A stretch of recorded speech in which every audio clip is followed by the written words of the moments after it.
Iowa State, the Big 12. A relationship that could shift or completely cut if things don't change in Ames. Those aren't really my words. Like their athletic director has said, they are not sustainable revenue-wise right now. That's bad. How do we fix it? Can we fix it? This is a Locked On Big 12 Locked On Cyclones crossover.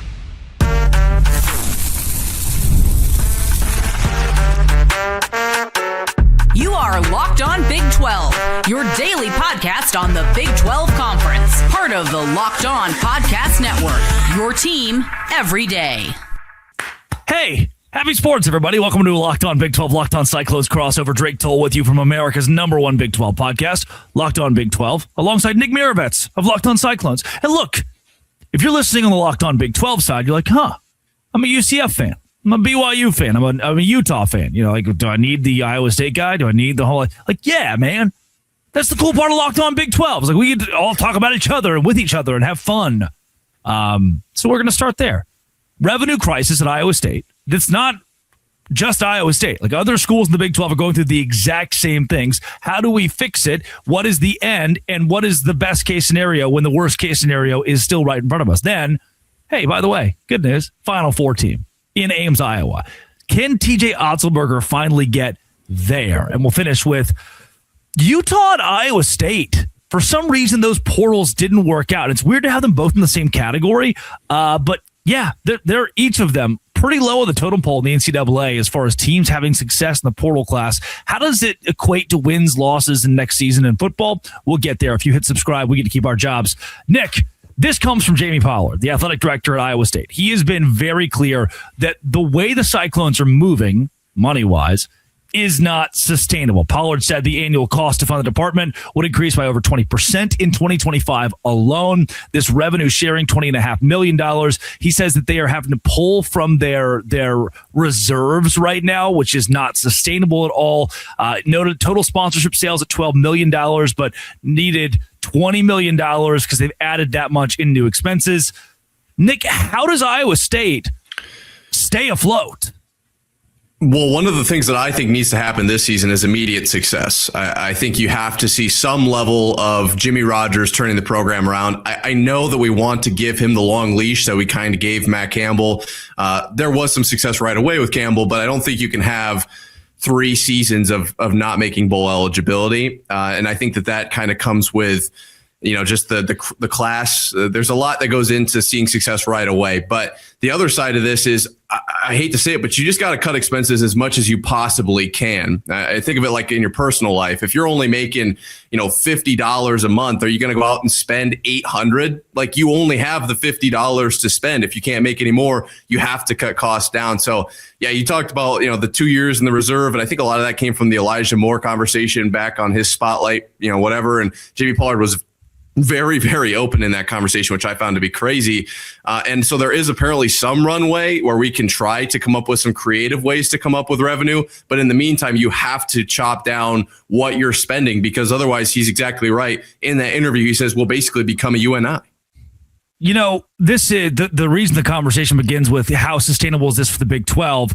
That goes to a Big 10 conversation, an ACC conversation of like, how do we sustain Rutgers? Yeah, we all realize we're losing money by giving revenue to Rutgers that Ohio State's getting the same revenue for. Like, how are we giving Ohio State and Rutgers the same revenue? Wake Forest and Clemson the same revenue? The Big 12 is going to start asking that question when ADs like Jamie Pollard at Iowa State are a little bit too honest, a little bit too transparent, when there is not trust amongst your peers that financially you're staying afloat. So the question becomes, you just lost Matt Campbell. You couldn't get into a bidding war with Penn State. Like most schools in the Big 12 can't. I'm not faulting. I'm not faulting Iowa State there. And yeah, Pollard even said, he was like, yeah, I don't know if we wanted to get in that pissing match. Like there's no way that we're gonna stay afloat on that one. Like, all right, good to see you. He cried a little bit, and then Matt Campbell's out the door. I don't blame Matt Campbell for taking the Penn State job. But how do you sustain TJ Otzelberger? How do you sustain NIL? How do you sustain this revenue share when you want to stay afloat? Because the day will come when Otzelberger needs an extension, and a significant one, to not go to a school like a proverbial Penn State, but in basketball, like a blue blood. The argument for TJ Otzelberger that I would make is that Iowa State is quickly becoming one of those programs. Obviously, we're going to talk about them in just a few minutes here about being a Final Four program, but TJ Otzelberger has elevated this program to kind of the premier level. Obviously, it's not quite to like a Duke or a Kentucky. It's not or even a Kansas, honestly, like as far as history goes. But I think right now it's one of those top programs. So where would he go from here? Maybe somewhere with more resources, sure. But from a program kind of standpoint, I think Iowa State is in a really good spot. And then as far as generating some revenue, like how is this sustainable for Iowa State? Because on some level, you have to bring in some money. There has been some announcements about some Post Malone Jelly Roll concerts that are going to be Rice. Yeah, big fan of those two. I'm curious how that affects the athletic revenue, I guess, because it's in Jack Trice, it's going to generate some. And obviously, Iowa State fans are extremely, loyal, forever true. So the Pack the Jack thing is very, very real. I'm sure there will be no shortage of empty seats, or I guess there will be no empty seats is what I'm trying to say. So I think from the fan side, we're doing everything that we can. It's just going to come down to, can Jamie Pollard basically stop telling everyone we're broke and come up with a few ways to make some money? I don't know if he's capable of doing that, but I would love to see him at least try. He is very good at the help me I'm poor thing. And I like Pollard too. I like his level of transparency. He helps me understand what Kansas State is probably going through, or Kansas, what some of these Big 12 schools are facing. It's just not like the best look nationally. And Pollard has said he asked every coach to reduce their annual operating budget by 10%. Women's basketball season tickets increased from $200 to $250. Cyclone Club giving levels raised by 20% in 2025. Pollard said, this is a direct quote, in the long term, if we don't change some of how we approach how we fund certain aspects, we're going to run out of money really quickly. So then my last question on this, when does the golf team get cut? When does tennis go out the window? Does softball look like baseball already got cut? When do you start saving $10 million by saying goodbye to sports that have never made you money? Yeah, that's the scary thing, right? Like we look at baseball and what that did. And I know that there are going to be those conversations because Iowa State has talked about they pay every single athlete. And when the whole coaching exchange kind of happened, Jamie Pollard had a relatively long sit down talking about, this team gets this much and this team gets this much. And everyone wants to talk about the problem of all these athletes getting money, but it's really not that big of a deal. It comes down to like 1% because everyone's only getting like $1,000 or whatever it is. He kind of minimized the issue. So that did make me feel relatively secure. And the other side of this too, the reason that Iowa State is in so much trouble, and I think part of the reason that Jamie Pollard talks about it so much, is the state of Iowa has an interesting legislature around this whole thing. So Iowa State University, the University of Iowa, cannot pay the athletic departments, as opposed to in that Elijah Moore interview you talked about, Jamie Pollard talks about Arizona State paying their athletic department $50 million a year, which is a huge boost to the program.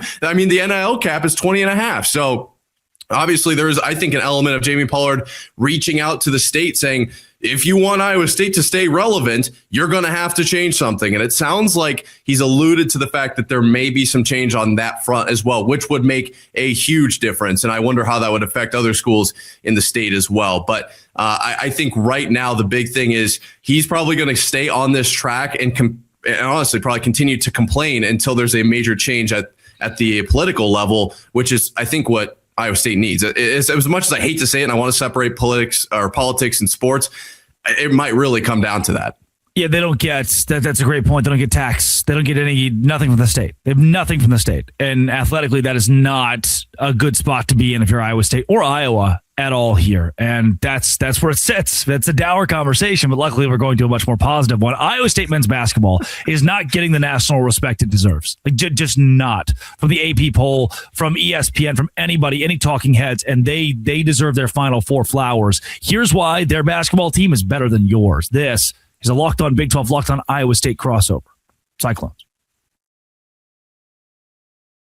Hi, everyone. I'm Kalia Butler, host of Locked On Women's Basketball, and this is Mazda's Women's Basketball Snapshot, celebrating the work no highlight reel can ever capture.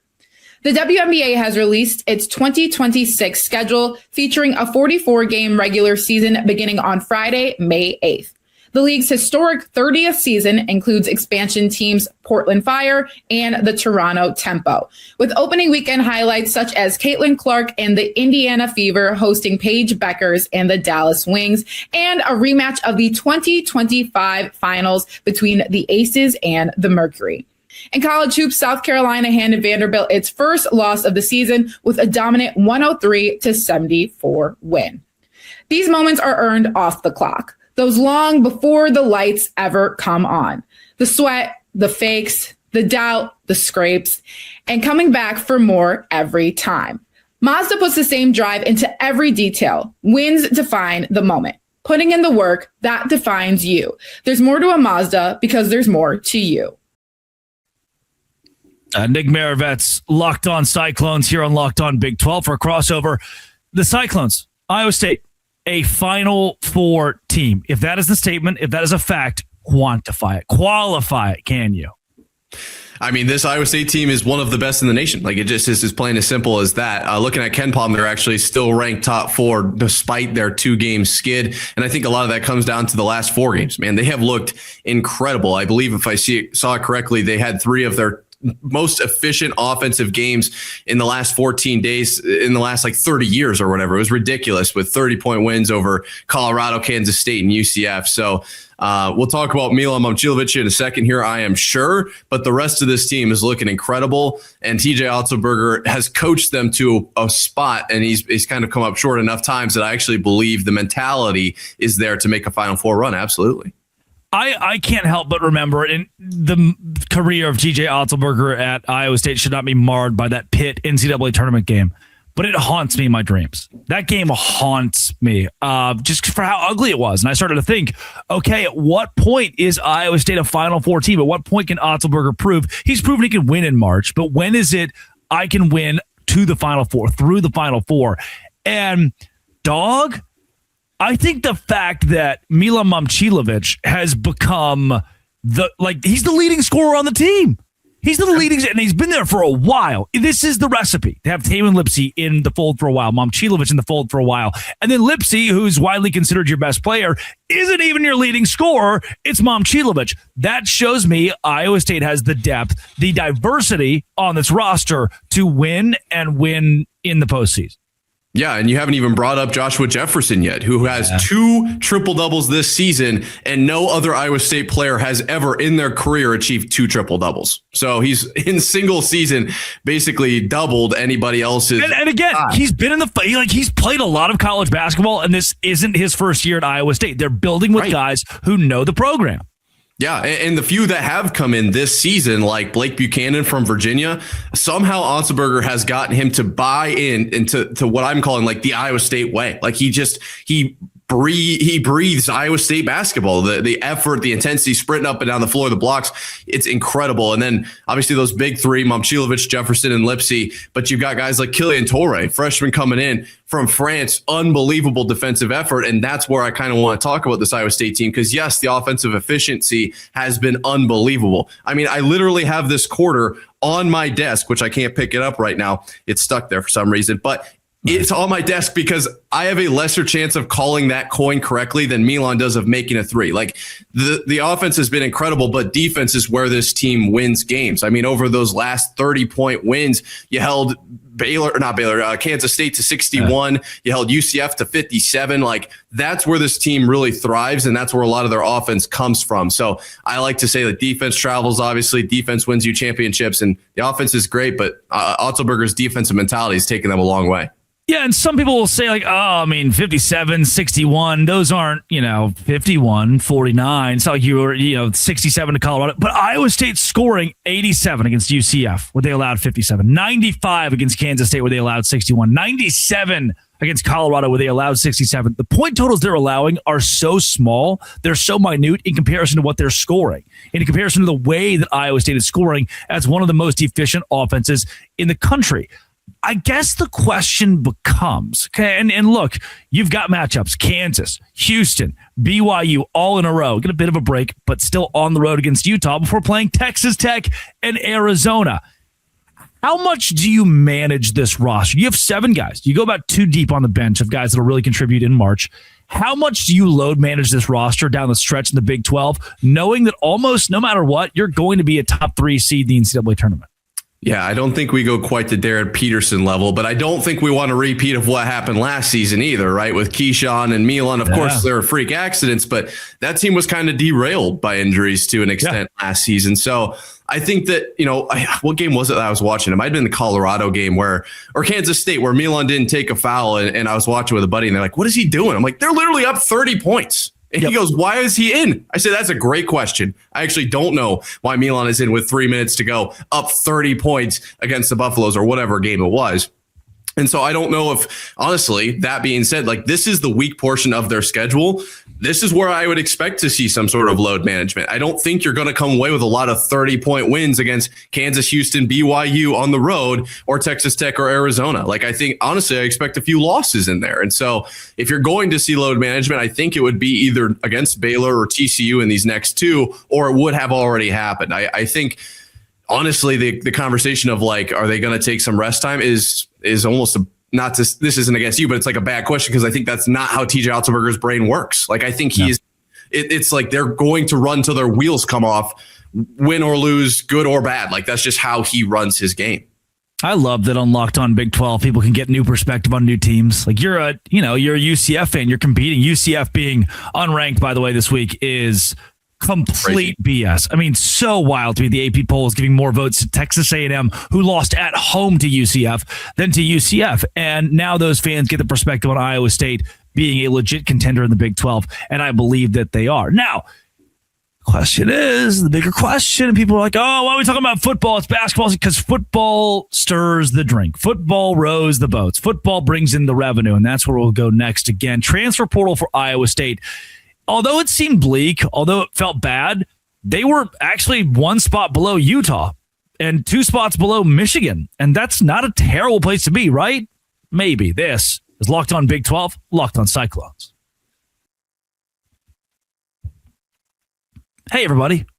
It's Locked On Big 12. Drake Toll here with you. Today's show is brought to you by TurboTax. TurboTax is exactly where I'm going during tax season, and it is tax season. And usually I would hate that, and that would suck really, really hard. But it doesn't right now. Why? Because TurboTax. It doesn't have to take over your life. With TurboTax Full Service, you can have your taxes done for you by trusted local experts start to finish. Instead of spending hours trying to figure out forms, meet with a local TurboTax expert in person or connect online. They handle everything, W-2s to self-employed forms. For a limited time, you can have your taxes done by a local TurboTax expert for just $150 all in. If a TurboTax expert didn't file for you last year, just file by February 28th. Take taxes off your plate. Get back to your life. TurboTax.com/local to book your appointment and do it today. Today's show is also brought to you by, FanDuel. Last call for football, baby. That's it. We're packing it in. After this one, it's the Super Bowl. If you want to make money, FanDuel is the place to go. One final Sunday of the NFL season. This is Super Bowl 60. FanDuel is making sure that you're right in the middle of it with a special offer just in time for the biggest game of the year. Whether you're backing the favorite or riding the underdog, it is time for the big game. If you're a new customer, bet just $5. Get $200 in bonus bets if you win. Make it count, because after the Super Bowl, the season is over. Last call for football on FanDuel, an official sportsbook partner of Super Bowl 60. Visit FanDuel.com to get started. Visit FanDuel.com and do it today. All right. Here's what we're going to do here. Dude, I'm so good at technology. Here's what we're going to do. Nick, I want to go over this chart. I pulled up a chart here that shows us where Iowa State ranks amongst its peers in the transfer portal and where they sit this year.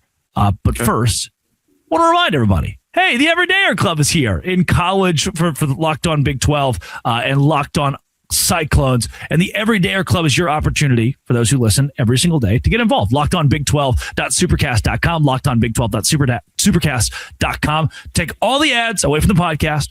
Ad-free audio for Locked On Big 12. Members-only Big 12 group chat. Exclusive access to national bonus shows. It's awesome. Members-only Locked On merch store as well. That is the Everydayer Club. Okay, Nick. You love Iowa State. Yeah. I like Iowa State. I went for the first time, Jack Trice Stadium, last year for Farmageddon. It was awesome. What's not awesome Iowa State ranked 70th in the country in transfers in versus transfers out. They lost 48 guys. They gained 54 guys. But if you asked on 3, when it comes to their overall rating and the average of those players, Iowa State lost more talent than they gained, though they have 6 new players compared to what they had. Utah, this is wild. Utah, when it comes to their composite rankings, what they lost versus what they gained, 69th in the country. Michigan, 68th. Those are 2 big brands that people have in the top 15, top 20 going into next season. How worried should Iowa State fans be? How excited should Big 12 fans be for teams that want to compete? They want to beat Iowa State when it comes to what the Cyclones have done the last 2 months since Matt Campbell said goodbye. Yeah. Well, these numbers, I'm not going to lie to you, like they're ugly, right? And what you're looking at is literally just the transfers in versus transfers out. On 3 over here has on the very far right of this, the adjusted NIL value, and Iowa State is claiming per this graph to be down $3.5 million. That's not great either. Like there's a lot to this graph that is very, very bad. And when you look at the index score, the difference between Utah and Iowa State is almost 40 points. It's like 34 points or something like that. So there's a wide gap between 70 and 69. There is a lot to be terrified of when you're looking at these numbers for sure. But when you talk about what Jimmy Rogers, first off, had to work with and what he did with that kind of runway, I guess is one word you could use, there is something to be excited about. There is a clear and definitive effort to make the offensive and defensive lines better for Iowa State. And I think, obviously when you look at the transfers in versus transfers out, there aren't as many players coming in, but you brought in quality offensive linemen that don't cost that much. So the adjusted NIL value, I'm not too worried about because offensive linemen, like it or not, aren't as expensive as a great wide receiver or as a defensive end. You brought in a transfer quarterback from the Sun Belt who, let's just call it how it is, isn't going to be like bringing over a Bryce Underwood, right? He's just going to be slightly cheaper. I believe his head coach or quarterback coach Keith Heckendorf came over as well. There's going to be that's going to go into that equation. Iowa State found a way to bring in quality guys at a low cost, which was the most important thing that this program could have done up until this point. Jimmy Rogers has earned an A+ from me. The question is, which I'm sure you're going to ask, what do they do with those guys, right? Can they actually turn out Big 12 wins? And if you look at their schedule, I think it lends itself to a really solid first season. Now, as far as, we're on Locked On Big 12 right now, other Big 12 teams, I don't have a great answer for you. This team could absolutely flop against the top competition, or they could absolutely battle in the trenches, win games that way, and keep it close and have that ball at the last second type of deal. So, me personally, not concerned right now. I think we've made the right moves up until this point, but there is definitely an element to this of like, they just don't have any big guys coming in. They brought in like 2 offensive linemen from SEC schools, and outside of that, like a Michigan State wide receiver. Like, am I supposed to be scared of that? That's a valid take too. Sure. So let's get into the Iowa State schedule. I want to go game by game here in a second, but first, for the Cincinnati fan that's listening, for the Utah, Arizona, Colorado fans that are listening, TCU fans, what do they need to know about Jimmy Rogers and what he is bringing to Iowa State?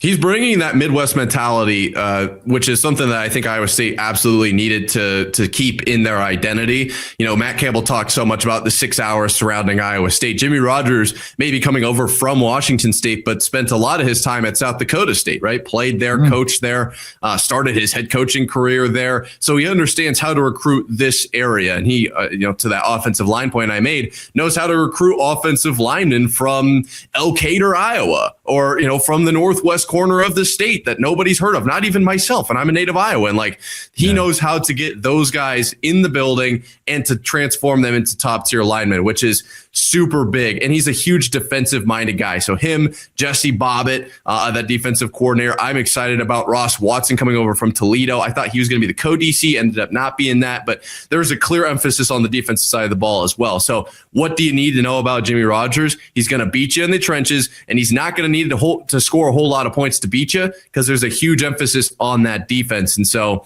I like where the head, kind of is pointed towards for Iowa State here, where the mentality is. I think we nailed that part of the hire. Jimmy Rogers brings a air of winning. He wins. Yes. He's won. And I like that. Look, hey, Chris Kleiman at Kansas State, he wins. He won. Matt Campbell, before he came, he wins. He won, and those guys, as much as Kansas State fans hated Chris Kleiman, like, he wins. He won. Can't argue with that. Even when it sucked, even when it was hard to win, he still won games. And Jimmy Rogers at least has that. Willie Fritz, he wins. Houston, he's winning. Like, these are the guys that haven't lost in their careers. Curt Cignetti is an example of that. The extreme example, but still an example no less. And that's what Iowa State's looking for from Jimmy Rogers. So let's do it. I mean, Southeast Missouri, great. We tune up, we win in Ames. That Iowa game, circled in Iowa City, on the road. Iowa wants revenge. Couple of years where they have not beaten Iowa State. That, I mean, if you ask Vegas right now, Iowa's favored by probably 10. Is that fair? Yes and no, right? Like, Iowa, I think, is probably in a better spot as a program right now, but I'm going to tell you until the ends of the earth that game will always be a 3 to 7 point game. There might be a late touchdown to push it to 2 scores, but the Cy-Hawk game is always going to be super close. So I'm actually, as much as I could see someone saying that's going to be a blowout, I'm not worried. I think it's going to play out like a normal Cy-Hawk game. Yeah. 17 to 14. 17 to 15, because 14 is too clean. 17 to 18-15 is the final score. Utah at home, West Virginia at home. That's kind of the saving grace, the early part of the Big 12 slate here. You get 2 teams that come to Ames. Both of I have them each kind of even in Big 12 play next year. I think West Virginia is an 8-win team. I think Utah is an 8-win team. And do those 8 wins come against Iowa State? Is this a soft enough way to start Big 12 play because you're at home? I think it's the softest way you could start Big 12 play. Like, you'd rather, looking at the rest of their schedule, you'd rather start at home against Utah and West Virginia than you would on the road at Arizona and Baylor or something, right? So sure. Is it perfect? Probably not. Like, we don't get to square up against Ames Middle School, for the 3rd game of the season, but we're definitely looking at a relatively easy start to the Big 12. So I think for 4 of those games being home to start your year, you could easily go 3-2 through those. No problem. And 3-2 gets you halfway to bowl eligibility. That is the goal. Then BYU on the road, Arizona on the road. Bye week in there. Yeah, with the bye week. I think that's where the rubber meets the road, and Iowa State really looks at its first and its biggest taste of adversity. Absolutely. No, I 100% agree. I think if you're looking at probably 3-2 going into that BYU game, there's a chance you shock the world, but maybe not. You're 3-3 going to a bye, hard reset, and I think that Arizona game is gettable. So you come out of that bye with a win over Arizona, you're literally 2 wins away from bowl eligibility in your first year. I think that's a huge win. Yeah, I think bowl eligibility would be the goal for Iowa State. The rest of the way, Oklahoma State at home, that's winnable. We don't know. I think Oklahoma, they are an 8 or 9 win team in my book. We don't know yet. Baylor, they should suck, but they have DJ Lagway, so you'll see. They should suck everywhere else, but they have DJ Lagway. Cincinnati, that is a very winnable game. I think they will regress and ultimately fire Scott Satterfield. UCF, very winnable. Kansas State, first-year head coach. There is still a ceiling, considering that, listen again to those teams. Oklahoma State missed a bowl game last year. Baylor missed a bowl game last year. Cincinnati lost their bowl game to a service academy. UCF missed a bowl game last year. Kansas State opted out of a bowl game because they went 6-6 and lost their head coach. There is a ceiling, given the way the season begins at home in Big 12 play and ends relatively easy when you take the team's records from last year, where this Iowa State Cyclones team has a ceiling of 8 or 9 wins. And that's a crazy thing to say, but the schedule's not that bad. No, I've been saying that since the schedule came out, and everyone's like, what? There's no way. There's literally, if you look at these games, game by game, as we just did, there is a way. There absolutely is, especially if this team can get rolling early. Like, if they start through those first 3-4 games, they lose at Iowa, they lose at against Utah, they lose against West Virginia, you're 2-3 and you've only beat SEMO and Bowling Green. Maybe the momentum isn't there to get to 9 wins. That's totally valid. But if they can start the season the way that it's laying out to, and then you take a tough loss to BYU, that's fine. You have a bye week right after that. Like, It all lends itself to a very solid first year of Jimmy Rogers. And like I said at the beginning of today's show, I think it's huge for Iowa State to have a successful year next year. Like, for the state of the program over the next 5 years, I hate to say it, but like, this is a pivotal year for them. Yeah, that's Nick Maravets at Nick_Marv. Find him covering Iowa State every single day on his show. This has been, and it always will be, a crossover. Locked On. Thanks for making our shows your first listen every single day. Cyclones and Dose Grande.